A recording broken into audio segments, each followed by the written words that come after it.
Raccoons are perhaps the greatest example of generalists in the wild. They are survival specialists that have adapted to a wide range of environments, from the Canadian winters down to the tropics of Mexico.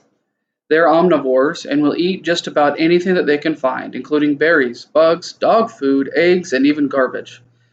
These adaptive traits have kept the raccoon population strong and should allow their species to prosper for centuries to come.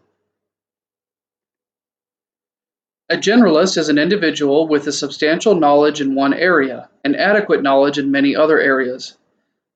Generalists are people who enjoy learning and are willing to contribute in any way that they can. Since they understand the broad scope of a project, they can easily help and respond in situations where other people may not be as adaptable. They are like a Swiss Army knife, a specialized tool that can do anything that you'd ever need. At any level, the generalist can be an asset to the team. Their greatest efficiency begins when they have mastered one skill or tool and have others at a moderate or advanced level. Generalists are best suited in new or young businesses, Scrum-type problem solving, or special forces. Specialists take time to train and become experts in their respective fields. The best place for them may be in post-secondary education, research and development, or businesses that have topic-oriented departments, such as having a group of 5 or more people that do nothing but accounting. Depending on the company, there will likely be a decision between choosing a generalist or specialist to be a part of the team or investing in a generalist or specialist. An understanding of Conway's law thus becomes imperative in making the most beneficial choice. Adapting the attitude of a generalist means embracing lifelong learning. If there is something that a generalist doesn't understand, they will seek out the answer until they understand it enough to communicate that knowledge with others. Generalists are reliable people that others can count on in a wide range of areas, and they make meaningful contributions when called upon.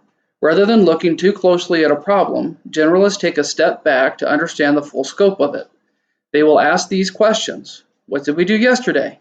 What will we do today? What is preventing us from doing what we need to do? Generalists can improve any business for many reasons, the first of which is by reducing costs. You can build a team of a few generalists and they can work on a wide range of projects, whereas a team composed of only specialists would need to be much larger to accomplish the same work.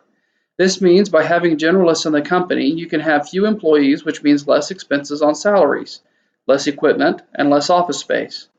Also, as generalists tend to be out-of-the-box thinkers, they are able to provide solutions to problems that are more creative and frequently that span several systems.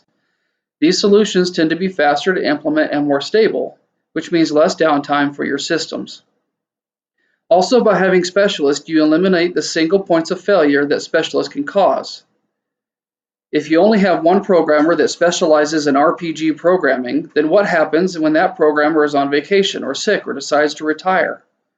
All RPG work comes to a screeching halt, either until the specialist returns or is replaced. However, if you have generalists, they might not be able to get the work done as fast, but it means that things keep moving forward. This cuts down on long lead times and on handoffs. A generalist may be described as jack of all trades, master of one.